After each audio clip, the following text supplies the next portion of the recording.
Apa yang saya terima bukan berasal dari manusia. Apa yang saya terima berasal daripada Roh Kudus. Dan saya beriman, apa yang berasal daripada Roh Kudus adalah kebenaran yang akan saya pegang teguh. Karena terbukti, saya cari tahu tentang nama Yahweh. Ternyata nama ini ada. Bahkan di Alkitab sendiri yang tadinya saya memang memakai LAI, ada tulisan di kamus kalau namanya adalah Yahweh. Kemudian saya dituntun sebagaimana orang tua menuntun anak kecil, ya. Step by step saya dididiknya. Ibarat dari merangkak dulu, baru duduk, baru berdiri, baru berjalan. Demikianlah dia menuntun saya. Jadi step by step diajarkan. Kemudian dia mengajarkan saya tentang sabat. Dia mengajarkan tentang binatang haram, tentang cara berpakaian, tentang bagaimana siapa namanya sebagai anak manusia.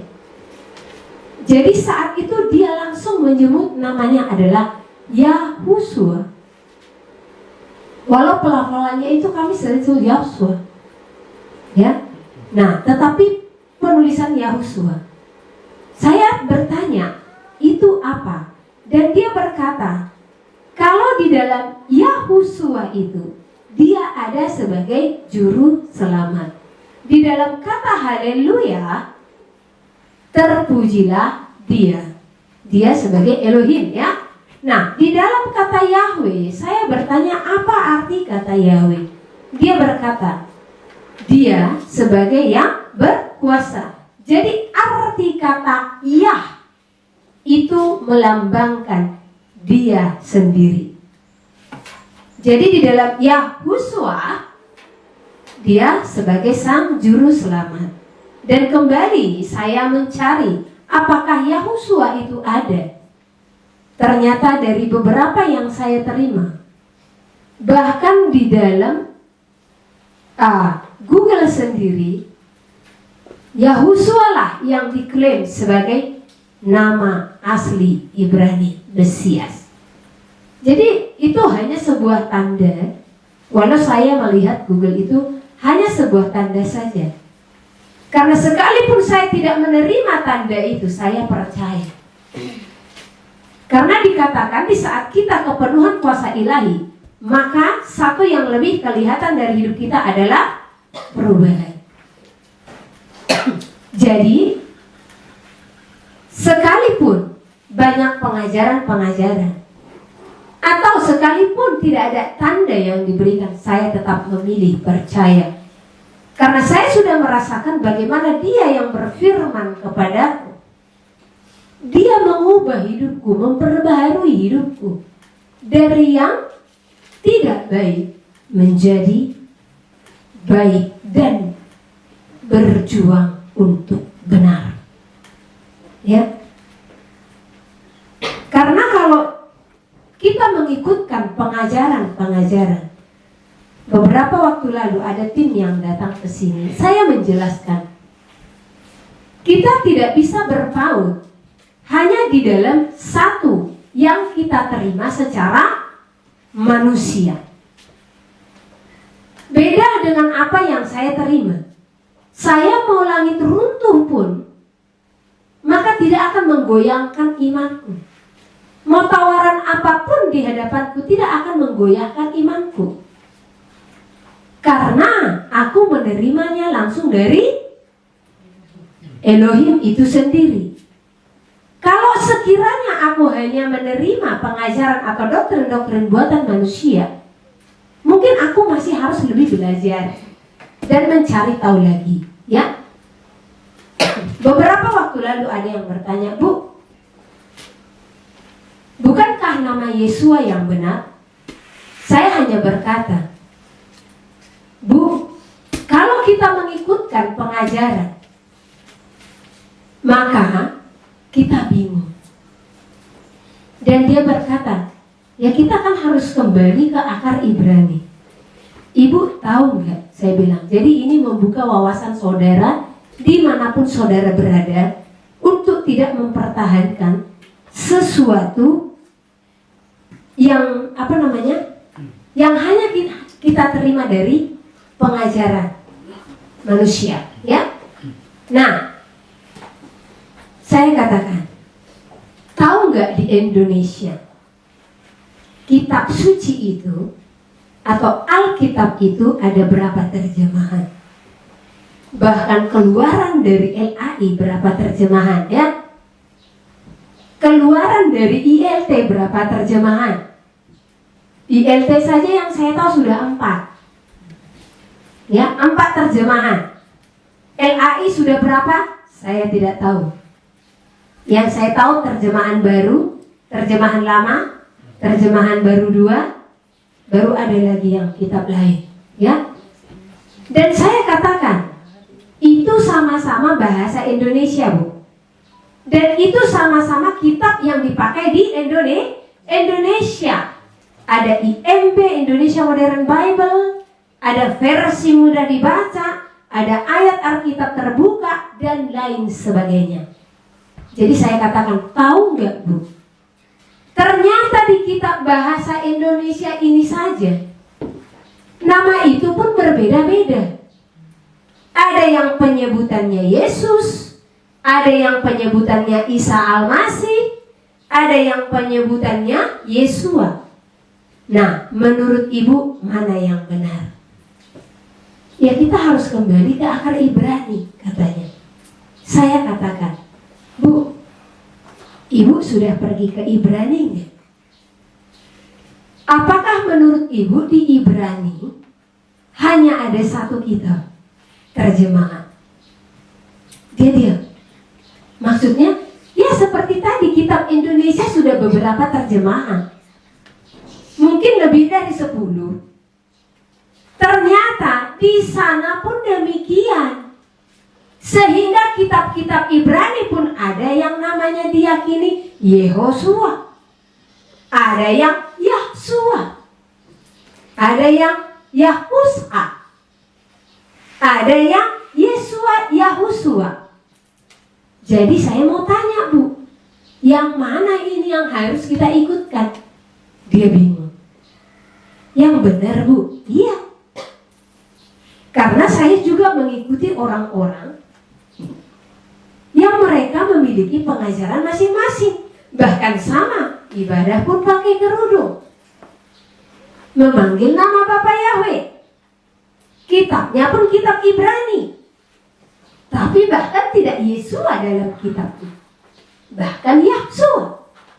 Ada yang Yehosua. Akhirnya dia mulai sadar. Oh gitu ya, Bu? Ya sudah. Yang Ibu pertahankan Yesua karena Ibu dengar pengajaran itu.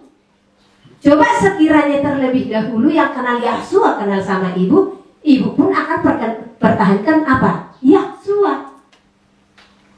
Nah, jadi Bu, tapi kalau saya pertahankan Yahsua karena saya terima langsung daripada Roh Kudus itu sendiri, ya. Jadi kepada tulang saya ini, bukan tulang daging, ya, Uncle Pak apa ini tadi namanya, Hotman Marpau, saya sampaikan. Jadi Yahusua yang kami sebutkan adalah nama yang kami terima langsung dari Roh Kudus itu sendiri, bukan apa yang kami dengar dari pengajaran-pengajaran atau filsafat manusia.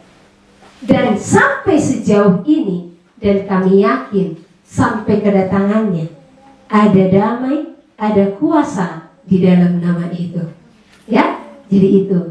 Jadi apa yang menjadi kesaksian saya akan tetap saya bagikan, ya. Nah, itu saja sedikit tentang nama, ya. Jadi bagi orang-orang yang ngotot-ngototan nih, namanya Yesua, saya katakan kepada saudara, belajar lebih dalam lagi. Karena banyak kitab, banyak terjemahan. King James Version aja berapa terjemahan, ya? Banyak. Update King James Version apa lagi? Banyak. Jadi kita tidak tahu tugas kita sekarang bagaimana supaya kita itu ya mampu melakukan kehendak Elohim. Kalaupun kitab kita ini terbatas, ada berapa kitab kita? 66 ya. Berdoa saja. Apakah ke-66 ini sudah ini jumlah kitab yang memang Elohim tuliskan? Karena mari kita belajar dari Ethiopia. Kitab mereka berapa? 88. 22-nya di mana? Dan apa saja?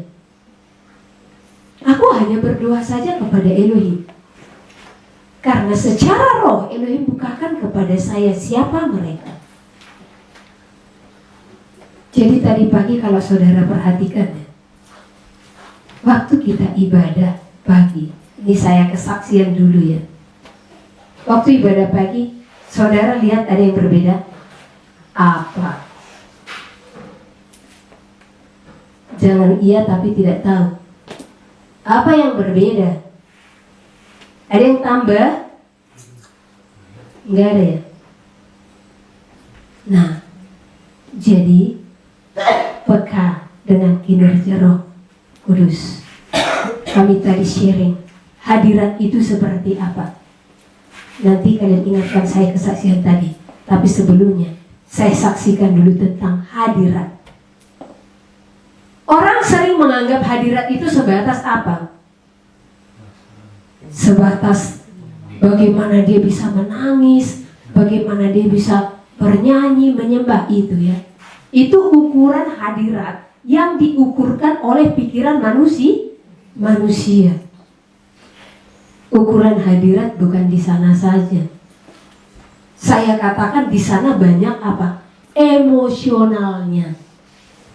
Tapi hadirat itu yang paling nyata di saat peribadatan itu, maka kita aplikasikan ke dalam karakter kita, sehingga karakter kita menghasilkan buah. Jadi jangan ukurkan, ku sembah kau Bapa, ku mengangkat tanganmu, ku hebat, enak ya. Tapi saya katakan, di saat engkau mampu menangis, di saat engkau mampu bernyanyi seperti itu, namun karaktermu stagnan di situ aja, hadirat itu belum memenuhi. Ya. Jadi Elohim semakin membukakan segala sesuatu. Jadi di saat kita menyembah tadi dan enak sekali, itu emosional. Emosional itu bukan berarti emosi kemarahan ya. Nah, jadi perhatikan, hadirat itu nyata dalam hidup kita, dalam peribadatan. Di saat ibadahmu mengandung kuasa, itu baru dikatakan, wow, peribadatan tadi penuh hadirat. Kita mampu mengampuni orang yang bersalah kepada kita. Kita mampu mengasihi orang yang berdosa. Kita mampu memberkati musuh kita. Itu baru hadirat. Jadi jangan saudara berpikir di saat sudah bernyanyi-nyanyi, menari-nari, luar biasa hadiratnya. Ini gereja-gereja tolong dicek ya. Apakah engkau mengukur hadirat itu hanya dibatas di saat musik berjalan, lagu berjalan? Baru. Karena banyak orang gak terasa hadiratnya. Hanya karena apa? WL-nya false. Berarti itu bukan hadirat. Itu hanya sesuatu yang kau harapkan, memancing gejolak kedaginganmu untuk bernyanyi. Ya. Jadi orang yang memang nyata dipenuhi hadirat Elohim adalah orang yang di dalam hidupnya ada pembaharuan ya. Jadi tolong dicek itu. Jangan engkau mengukur, oh tadi ibadahnya dalam hadirat, aku sampai menangis terseru-seru. Tidak itu ukurannya. Dan orang-orang pengejar seperti ini sangat banyak, sehingga orang mengukur hadirat itu di saat apa? Full band. worshipnya keren, ekspresinya luar biasa, ya. Itu panggung namanya, pentas seni. Namun di saat engkau bisa melangkah dan bisa membawa persembahanmu, pujianmu, ya, dupa yang harum di dalam Elohim, bahkan tanpa ada musik, bahkan tanpa puji-pujian yang dihafal-hafal, itu baru keren, ya.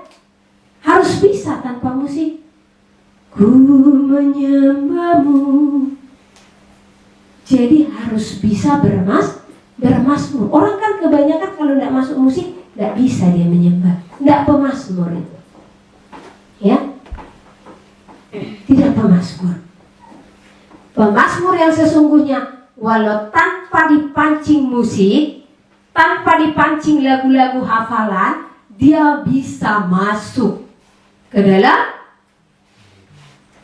persekutuan. Dia mampu untuk menyembah. Dia mampu untuk berkata-kata, kekasih jiwaku, sumber kekuatanku, engkau segalanya dalam hidupku. Ku sembah kau, seumur hidupku engkaulah rajaku, sumber kekuatanku. Ku sembah engkau, ku sembah engkau. Enak kan? Walau tanpa ada musik. Aku bahkan sebenarnya lebih bisa masuk dalam hadirat tanpa adanya lagu pujian. Makanya coba saudara cek. Masih hanya petikan gitar saja, masuk nggak langsung. Sehingga kadang lagu tidak berjalan. Itu sebenarnya pelatihan yang diberikan oleh Elohim bagi kita.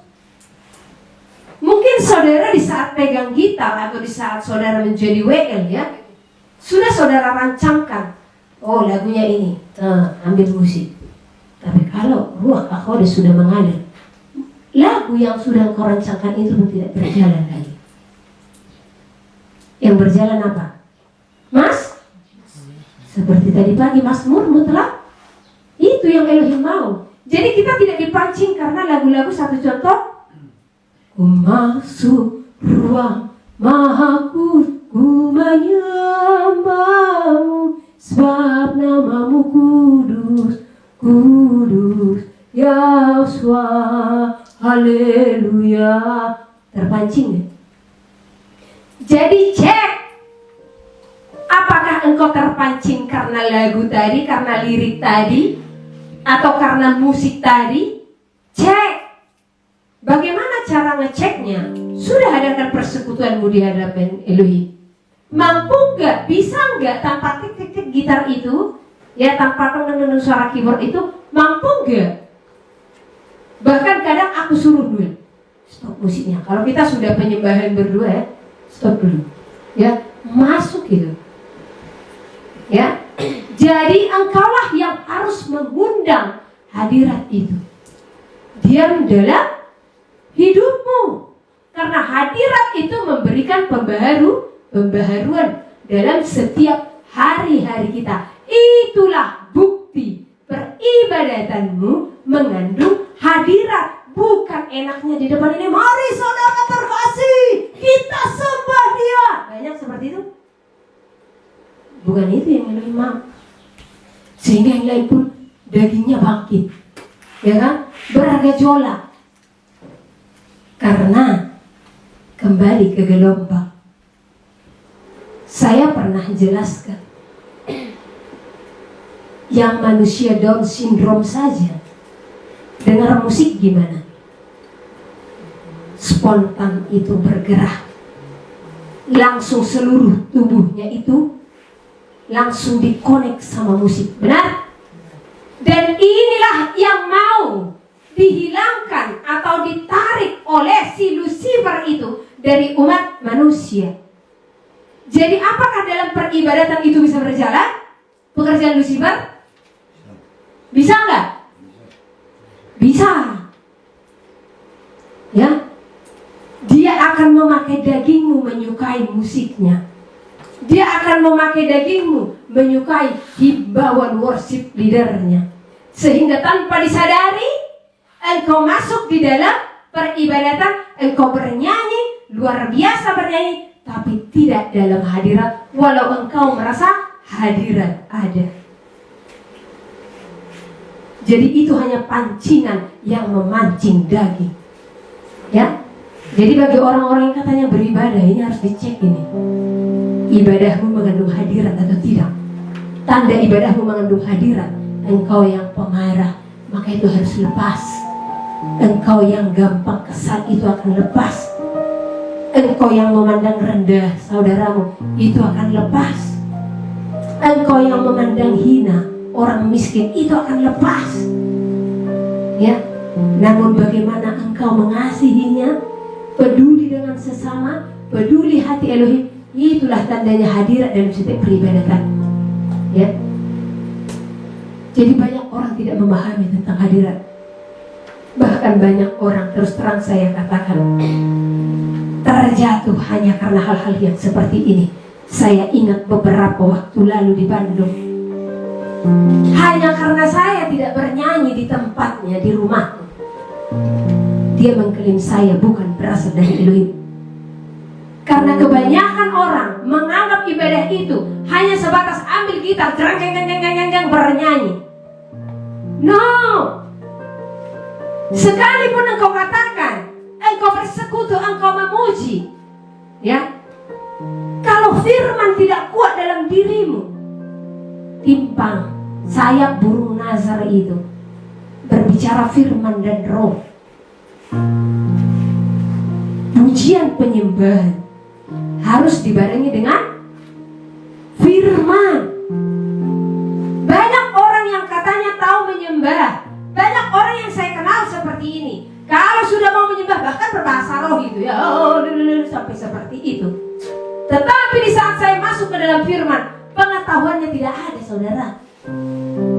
Karena baginya ibadah itu, tanda orang dipenuhi Roh Kudus itu hanya sebatas apa? Bahasa roh. Saya katakan, apakah hanya itu tanda orang dipenuhi Roh Kudus? Tanda orang dipenuhi Roh Kudus adalah hidupnya dipenuhi buah roh. Karena ada orang katanya sudah berbahasa roh tetapi caci maki masih keluar dari mulutnya. Apa itu tanda dipenuhi Roh Kudus? Tidak. Jadi supaya hatimu yang mau selalu bersenandung kepada Elohim semakin diteguhkan, itu firman harus kuat. Jadi seorang penyembah di dalam hatinya itu penuh damai sejahtera. Ya. Bahkan seorang penyembah yang sesungguhnya tidak menyukai kebisingan, tidak menyukai suara gitar jang atau suara keyboard, suara apa namanya?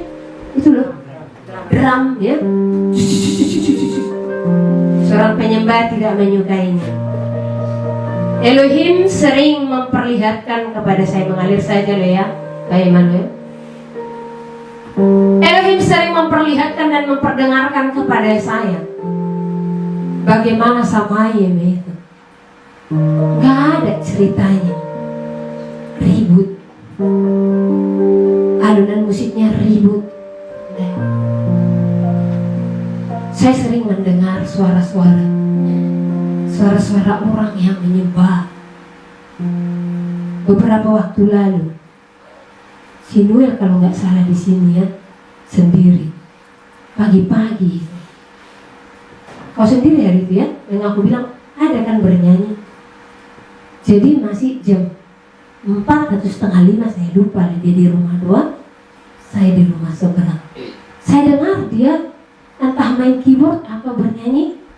Saya dengarkan lagi, loh, kok sudah ada yang bernyanyi di sana?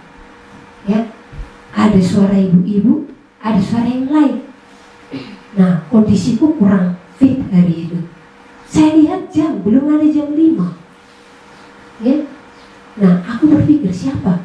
Apa Mak Uli ya yang datang ke sana? Karena jelas sekali suara itu ya.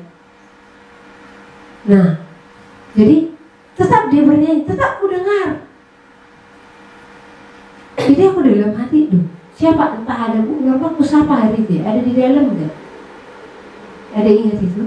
Entah siapa yang saya sapa. Akhirnya aku bilang sama dia, tadi penyembahannya enak sekali.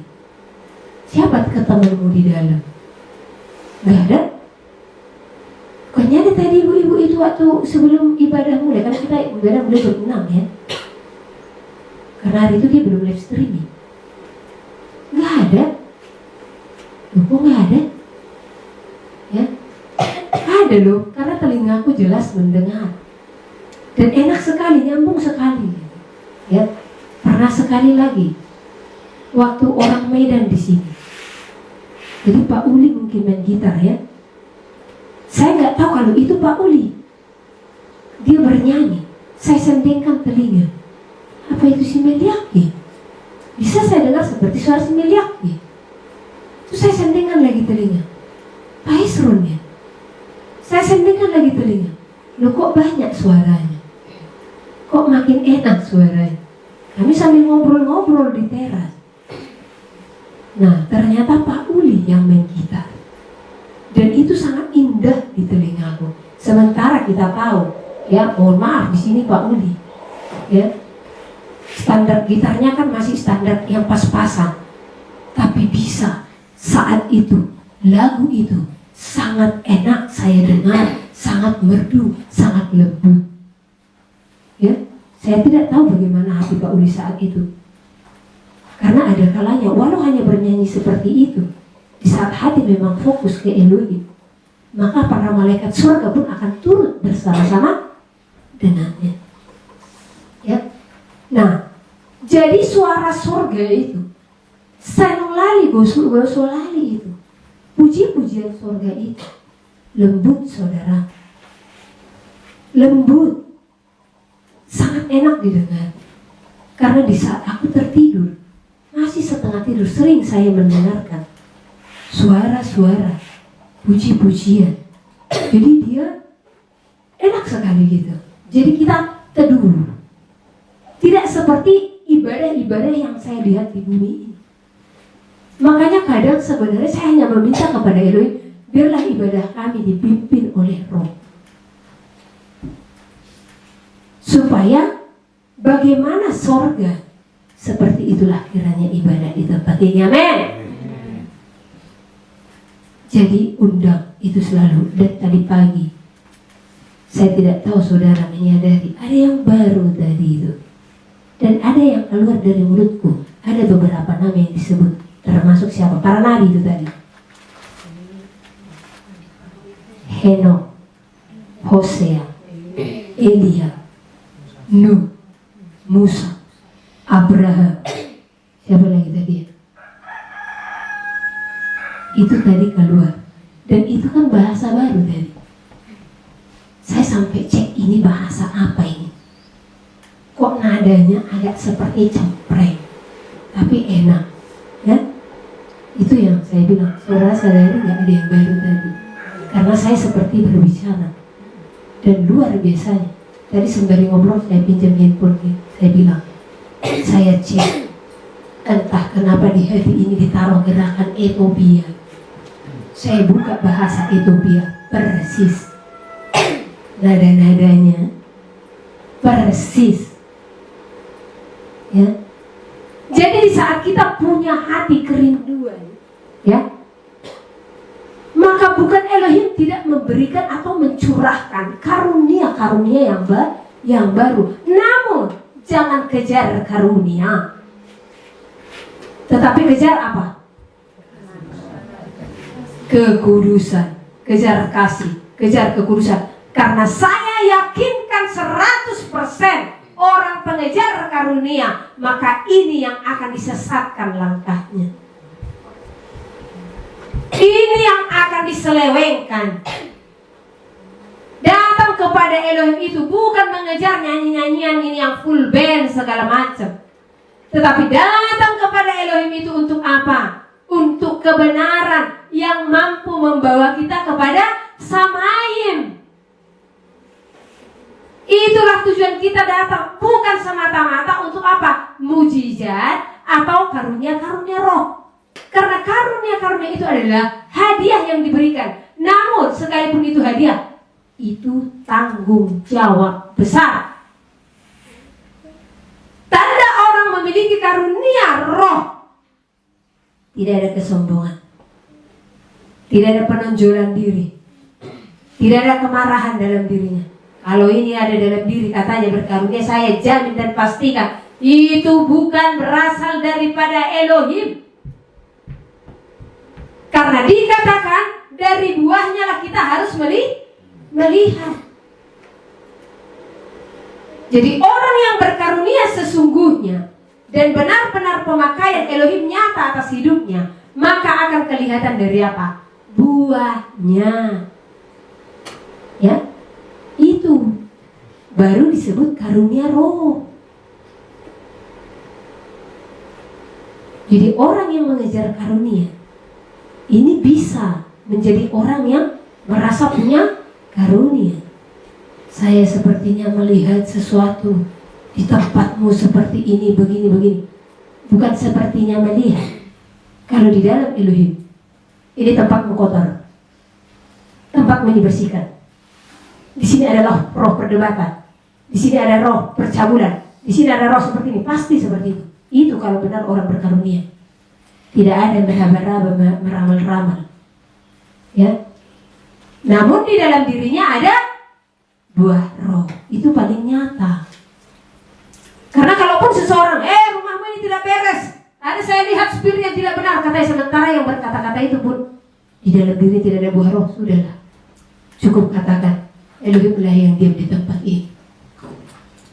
Jikalau engkau mengetahui pasti di dalam dirinya ada ketidakberesan, ya, nah itu. Karena di dalam Elohim kita adalah orang yang pemberani. Oke, ya. Jadi tadi pagi itu ada hal sebenarnya yang dibukakan Elohim. Kenapa disebutkannya nama para nabi? Karena ini zamannya pelayanan nabi. Pelayanan nabi itu adalah pelayanan perobekan. Ini bukan saatnya khotbah kemakmuran. Karena khotbah kemakmuran inilah yang membawa keruntuhan gereja. Karena sesungguhnya di akhir zaman adalah pelayanan perobekan. Inilah teguran nyata, harus dinyatakan. Ya di atas ya, tidak di atas tidak. Ya, jangan mencari khotbah-khotbah yang mengenakkan telinga, mengenyangkan perut, dan jangan mengukur satu pelayanan itu hanya sebatas apa? Adanya pujian penyembahannya. Ingat Rasul Paulus, selama dia mengajar, ada gak mereka itu menari-nari pujian penyembahan saat itu? Dari pagi sampai dini hari dia mengajar. Ya. Kalau memang itu karunia yang diberikan Elohim kepada seseorang, maka kenalilah karunia roh. Di akhir zaman ini, yang terpenting adalah firman. Karena semua orang bisa bernyanyi, kan? Orang Down syndrome saja bisa bernyanyi. Namun jangan gerakan tubuhmu hanya gerakan gejolak daging emosional. Namun biarlah tubuhmu diliputi oleh kuasa Elohim, sehingga ada perubahan, ada pembaharuan hidup. Ya, jadi carilah kebenaran, teliti, supaya apa? Kaki kita tidak terhalang dan kita bisa berani menyatakan diri di saat hari kedatangannya. Berani menyatakan diri maksudnya apa? Elohim tidak cek, tidak lihat. Ada noda di jubah putihmu. Jadi kita dengan beraninya, ini aku Bapak. Cek saya, lihat saya. Ada celah enggak? Ada cacat enggak? Harus berani menyatakan diri di saat hari kedatangannya. Ini kita berani enggak? Berani? Harus berani. Kalau saya katakan aku berani. Sama seperti pertanyaan saya tadi pagi. Jikalau hari ini Elohim datang, bisa enggak engkau jamin engkau akan dibawa olehnya ke dalam kerajaan? Hari ini saya katakan, mulai hari ini kalau ada pertanyaan seperti itu, yakinkan hatimu kalau hari ini waktunya Elohim pada dirimu, atau hari ini hari kedatangannya, yakinkan engkau masuk ke dalam kerajaannya. Kalau tidak ada keyakinan hidup, tidak usah beribadahlah, tidak usah berdoa, tidak usah menyembah. Ngapain? Kalau tidak ada kepastian atau jaminan keselamatan dalam hidupmu, berarti itu orang yang tidak mau memperbarui hidup. Untuk apa kita berdiri menyusahkan diri, ya kan? Ya pun beribadah, bukan kita baca segala macam. Bagus nikmati hidup aja di luar, kalau toh memang tujuannya tidak ada masuk ke Samaim. Ya. Jadi mulai hari ini engkau harus pastikan hidupmu. Kalau hari ini Elohim datang, engkau bisa dengan berani berdiri di hadapannya. Engkau bisa menjamin, aku masuk surga. Dengan apa? Kan bisa dicek hubunganmu kepada yang lain gimana, sudut pandangmu, hatimu, pola pikirmu, perbuatanmu, perkataanmu, kan cek. Itulah dikatakan kejarlah kekudusan. Baik, saya akan serahkan kepada hambanya Immanuel untuk menjelaskan tentang runtuhnya gereja di akhir zaman. Gitu ya. Oke. Salam bagi kita semua. Bapak yang memberkati. Amsal pasal 27.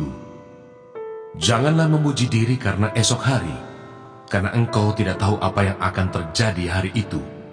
Biarlah orang lain memuji engkau, dan bukan mulutmu, orang yang tidak kau kenal, dan bukan bibirmu sendiri. Batu adalah berat, dan pasir pun ada beratnya, tetapi lebih berat dari kedua-duanya adalah sakit hati terhadap orang bodoh. Panas hati kejam dan murka melanda, tetapi siapa dapat tahan terhadap cemburu? Lebih baik teguran yang nyata-nyata daripada kasih yang tersembunyi. Seorang kawan memukul dengan maksud baik, tetapi seorang lawan mencium secara berlimpah-limpah. Orang yang kenyang menginjak-injak madu, tetapi bagi orang yang lapar, segala yang pahit dirasakan manis. Seperti burung yang lari dari sarangnya, demikianlah orang yang lari dari kediamannya. Minyak dan wangi-wangian menyukakan hati, tetapi penderitaan merobek jiwa. Jangan kau tinggalkan temanmu dan teman ayahmu. Jangan datang di rumah saudaramu pada waktu engkau malang. Lebih baik tetangga yang dekat daripada saudara yang jauh. Anakku, hendaklah engkau bijak, sukakanlah hatiku, supaya aku dapat menjawab orang yang mencela aku. Kalau orang bijak melihat malapetaka, bersembunyilah ia. Tetapi orang yang tak berpengalaman berjalan terus, lalu kena celaka. Ambillah pakaian orang yang menanggung orang lain, dan tahanlah dia sebagai sandera ganti orang asing. Siapa pagi-pagi sekali memberi selamat dengan suara nyaring, hal itu akan dianggap sebagai kutuk baginya. Seorang istri yang suka bertengkar serupa dengan tiris yang tidak henti-hentinya menitik pada waktu hujan. Siapa menahannya menahan angin, dan tangan kanannya menggenggam minyak. Besi menajamkan besi, orang menajamkan sesamanya. Siapa memelihara pohon ara akan memakan buahnya, dan siapa menjaga tuannya akan dihormati. Seperti air mencerminkan wajah, demikianlah hati manusia mencerminkan manusia itu. Dunia orang mati dan kebinasaan tak akan puas. Demikianlah mata manusia tak akan puas. Kui untuk melebur perak dan perapian untuk melebur emas, dan orang dinilai menurut pujian yang diberikan kepadanya. Sekalipun engkau menumbuk orang bodoh dalam lesung, dengan alu bersama-sama gandum, kebodohannya tidak akan lenyap daripadanya. Kenalah baik-baik keadaan kambing dombamu, perhatikanlah kawanan hewanmu, karena harta benda tidaklah abadi. Apakah mahkota tetap turun-temurun? Kalau rumput menghilang dan tunas muda nampak dan rumput gunung dikumpulkan, maka engkau mempunyai domba-domba muda untuk pakaianmu dan kambing-kambing jantan untuk pembeli ladang. Pula cukup susu kambing untuk makananmu dan makanan keluargamu, dan untuk penghidupan pelayan-pelayanmu perempuan. Amsal pasal 28. Orang fasik lari, walaupun tidak ada yang mengejarnya, tetapi orang benar merasa aman seperti singa muda. Karena pemberontakan negeri, banyaklah penguasa-penguasanya, tetapi karena orang yang berpengertian dan berpengetahuan, tetaplah hukum. Orang miskin yang menindas, orang-orang yang lemah, adalah seperti hujan deras, tetapi tidak memberi makanan. Orang yang mengabaikan hukum memuji orang fasik, tetapi orang yang berpegang pada hukum menentangnya. Orang yang jahat tidak mengerti keadilan, tetapi orang yang mencari Tuhan mengerti segala sesuatu.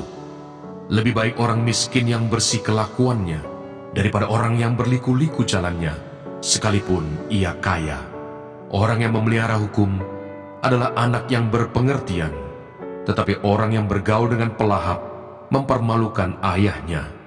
Orang yang memperbanyak hartanya dengan riba dan bunga uang, mengumpulkan itu untuk orang-orang yang mempunyai belas kasihan kepada orang-orang lemah. Siapa memalingkan telinganya untuk tidak mendengarkan hukum, juga doanya adalah kekejian. Siapa menyesatkan orang jujur ke jalan yang jahat, akan jatuh ke dalam lubangnya sendiri. Tetapi orang-orang yang tak bercela akan mewarisi kebahagiaan. Orang kaya menganggap dirinya bijak, tetapi orang miskin yang berpengertian mengenal dia. Jika orang benar menang, banyaklah pujian orang. Tetapi jika orang fasik mendapat kekuasaan, orang menyembunyikan diri. Siapa menyembunyikan pelanggarannya tidak akan beruntung, tetapi siapa mengakuinya dan meninggalkannya akan disayangi. Berbahagialah orang yang senantiasa takut akan Tuhan, tetapi orang yang mengeraskan hatinya akan jatuh ke dalam malapetaka. Seperti singa yang meraung atau beruang yang menyerbu, demikianlah orang fasik yang memerintah rakyat yang lemah. Seorang pemimpin yang tidak mempunyai pengertian, keras penindasannya. Tetapi orang yang membenci laba yang tidak halal, memperpanjang umurnya. Orang yang menanggung darah orang lain akan lari sampai ke liang kubur. Janganlah engkau menahannya. Siapa berlaku tidak bercela akan diselamatkan, tetapi siapa berliku-liku jalannya akan jatuh ke dalam lubang. Siapa mengerjakan tanahnya akan kenyang dengan makanan, tapi siapa mengejar barang yang sia-sia akan kenyang dengan kemiskinan. Orang yang dapat dipercaya mendapat banyak berkat, tetapi orang yang ingin cepat menjadi kaya tidak akan luput dari hukuman. Memandang bulu tidaklah baik, tetapi untuk sekerat roti orang membuat pelanggaran. Orang yang kikir tergesa-gesa mengejar harta dan tidak mengetahui bahwa ia akan mengalami kekurangan. Siapa menegur orang akan kemudian lebih disayangi daripada orang yang menjilat. Siapa merampasi ayah dan ibunya dan menyangka bahwa itu bukan suatu pelanggaran, ia sendiri adalah kawan si perusak. Orang yang loba menimbulkan pertengkaran, tetapi siapa percaya kepada Tuhan diberi kelimpahan. Siapa percaya kepada hatinya sendiri adalah orang bebal, tetapi siapa berlaku dengan bijak akan selamat. Siapa memberi kepada orang miskin tak akan berkekurangan, tetapi orang yang menutup matanya akan sangat dikutuki. Jika orang fasik mendapat kekuasaan, orang menyembunyikan diri, tetapi jika mereka binasa, bertambahlah jumlah orang benar. Amsal pasal 29. Siapa bersih tegang leher, walaupun telah mendapat teguran, akan sekonyong-konyong diremukkan tanpa dapat dipulihkan lagi. Jika orang benar bertambah, bersukacitalah rakyat. Tetapi jika orang fasik memerintah, berkeluh kesahlah rakyat. Orang yang mencintai hikmat menggembirakan ayahnya, tetapi siapa yang bergaul dengan pelacur memboroskan harta. Dengan keadilan seorang raja menegakkan negerinya, tetapi orang yang memungut banyak pajak meruntuhkannya. Orang yang menjilat sesamanya membentangkan jerat di depan kakinya. Orang yang jahat terjerat oleh pelanggarannya, tetapi orang benar akan bersorak dan bersukacita. Orang benar mengetahui hak orang lemah, tetapi orang fasik tidak mengertinya. Pencemooh mengacaukan kota, tetapi orang bijak meredakan amarah. Jika orang bijak berperkara dengan orang bodoh ini mengamuk dan tertawa, sehingga tak ada ketenangan. Orang yang haus akan darah membenci orang saleh, tetapi orang yang jujur mencari keselamatannya. Orang bebal melampiaskan seluruh amarahnya, tetapi orang bijak akhirnya meredakannya.